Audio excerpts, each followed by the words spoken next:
अस्सलामुअलैकुम students, welcome to अपनी computer class. तो स्टूडेंट, ये है हमारा 10th क्लास चैप्टर नंबर 3 का लेक्चर नंबर 4, जिसमें हम ऑपरेटर्स और एक्सप्रेशंस को डिस्कस करेंगे। तो स्टूडेंट, स्टार्ट करते हैं अपने लेक्चर को। स्टूडेंट, ऑपरेटर क्या होता है? ऑपरेटर हमारा एक ऐसा सिंबल होता है जो हमारे लिए कोई ऑपरेशन परफॉर्म करता है, या किसी भी वैल्यूज या वेरिएबल्स पे हमारे लिए कोई भी ऑपरेशन परफॉर्म कर रहा होता है। लेट्स सपोज हमारे पास एक वैल्यू ए है और एक वैल्यू बी है। तो ऑपरेटर ये हमारे पास एडिशन का ऑपरेटर है जो इन दोनों वैल्यूज पे एडिशन का ऑपरेशन परफॉर्म कर रहा है। फिर है स्टूडेंट हमारे पास ऑपरेंड।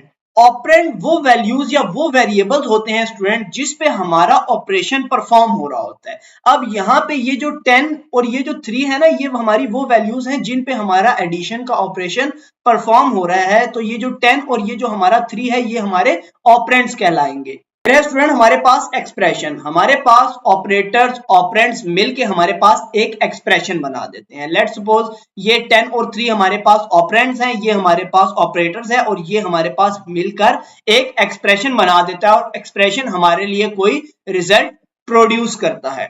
स्टूडेंट, पाइथन में हमारे पास डिफरेंट तरह के ऑपरेटर्स होते हैं जो हम यूज करते हैं, जैसे अरिथमेटिक ऑपरेटर्स हो गए, कंपैरिजन ऑपरेटर हो गए, असाइनमेंट ऑपरेटर हो गए और लॉजिकल ऑपरेटर्स हो गए। लेकिन इस वीडियो में हम दो ऑपरेटर्स को, अरिथमेटिक ऑपरेटर्स और कंपैरिजन ऑपरेटर्स को कवर करेंगे और नेक्स्ट वीडियो में हम असाइनमेंट ऑपरेटर और लॉजिकल ऑपरेटर पे डिस्कशन करेंगे। सबसे पहले है हमारे arithmetic operators. Arithmetic operators use होते हैं जब हमें मैथमेटिकल कैलकुलेशंस परफॉर्म करनी हो। अरिथमेटिक ऑपरेशंस होते हैं हमारे पास प्लस, माइनस, मल्टीप्लाई, डिवाइड। तो जब हमें मैथमेटिकल कैलकुलेशंस परफॉर्म करनी हो तो हम अरिथमेटिक ऑपरेटर्स का यूज करते हैं। नेक्स्ट आते हैं हमारे पास कंपैरिजन ऑपरेटर्स। जब भी हमें अपने प्रोग्राम में दो वैल्यूज का कंपेयर करना हो तो उसके लिए हम कंपैरिजन ऑपरेटर यूज करते हैं। तो आगे जाकर हम समझते हैं कि कितने तरह के हमारे पास अरिथमेटिक ऑपरेटर्स होते हैं, वो किस तरह से काम करते हैं और कंपैरिजन ऑपरेटर्स हमारे पास कौन कौन से होते हैं।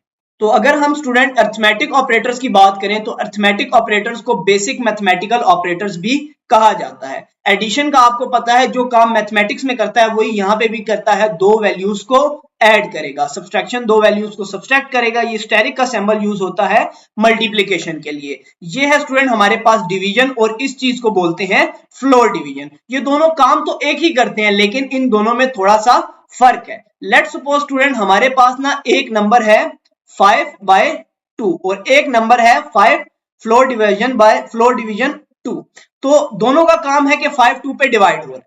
तो 5 हमने अंदर रखा, 2 बाहर रखा, 2 2 जार आ गया हमारे पास 4। तो यहां से आया हमारे पास 1, हम लगाते हैं यहाँ पे पॉइंट, यहाँ पे लगाते हैं 0 और फिर आ गया 2 5 जार 10। तो ये जो होगा ना स्टूडेंट हमारे पास सिंपल डिवीजन, सिंपल डिवीजन हमें पॉइंट में आंसर देगा। सिंपल डिवीजन हमें पॉइंट में आंसर देगा। अगर हम 5 डिवाइड बाय 2 करते हैं तो जो आंसर आएगा वो हमारे पास 2.5 आएगा। इसी तरह अगर हम फ्लोर डिवीजन का यूज करते हैं, फ्लोर डिवीजन हमें फिक्स नंबर या आप कह सकते हो इंटीजर नंबर आंसर में देगा। तो फ्लोर डिवीजन में क्या करेगा, 5 को 2 पे डिवाइड करेंगे तो आंसर जो आएगा वो सिंपल हमारे पास क्या आएगा, 2 आएगा। ये आगे फर्दर उसकी डिवीजन नहीं करेगा, पॉइंट में नहीं जाएगा। काम दोनों का डिवीजन है, ये हमें पॉइंट में देगा, ये हमें फिक्स्ड वैल्यू रिटर्न करेगा। नेक्स्ट स्टेप है स्टूडेंट हमारा बहुत इंपॉर्टेंट मॉडुलस।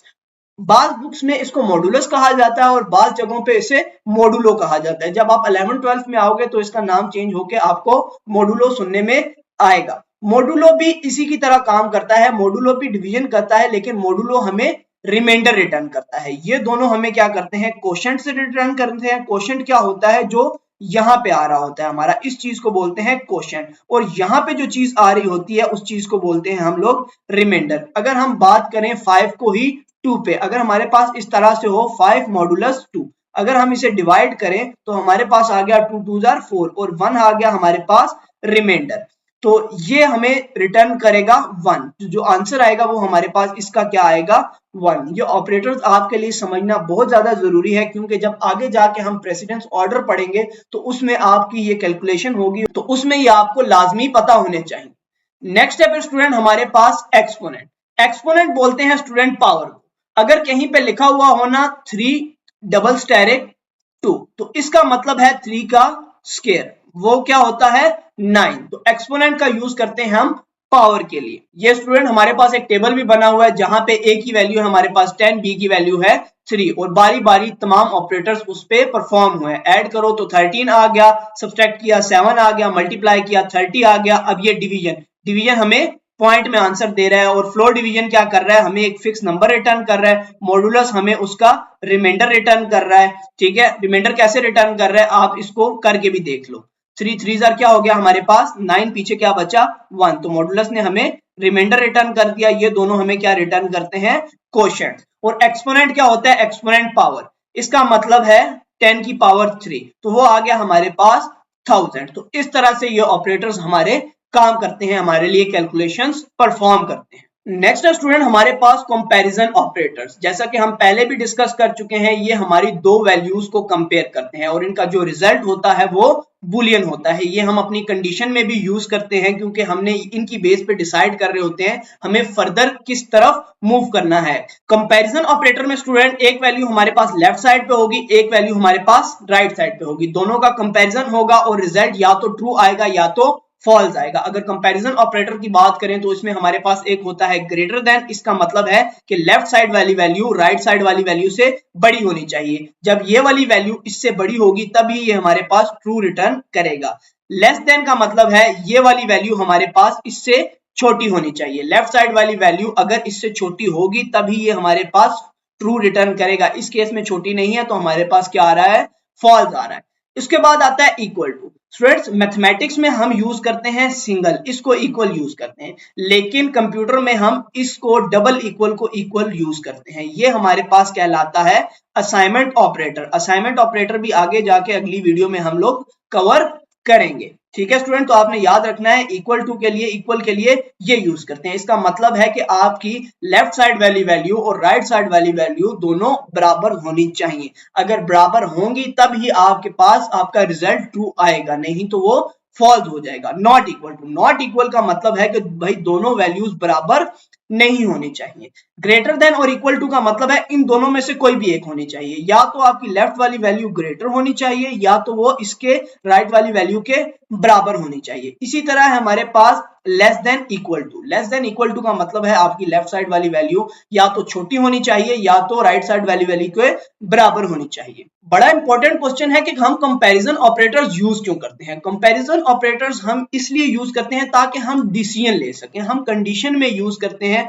इसकी बेस पे हम ये डिसाइड करते हैं कि हमारा जो नेक्स्ट स्टेप होने वाला है वो कौन सा होगा और इनका रिजल्ट हमारे पास ऑलवेज बुलियन होता है, ट्रू या फॉल्स होता है। ये स्टूडेंट एग्जांपल के साथ हमारे पास कंपैरिजन ऑपरेटर का टेबल है। लेट्स सपोज x की वैल्यू है 10, y की वैल्यू है 5 और इन पे कंपैरिजन ऑपरेटर्स परफॉर्म हुए हैं, आप इनको देख सकते हो। तो स्टूडेंट उम्मीद है आपको operators, operand, expression, comparison operator और अरिथमेटिक ऑपरेटर समझ आ गए होंगे। ये बहुत ही बेसिक और बहुत ही इंपॉर्टेंट कॉन्सेप्ट्स हैं। तो स्टूडेंट मिलते हैं नेक्स्ट वीडियोस में, तब तक अपना ख्याल रखिएगा। अल्लाह हाफिज।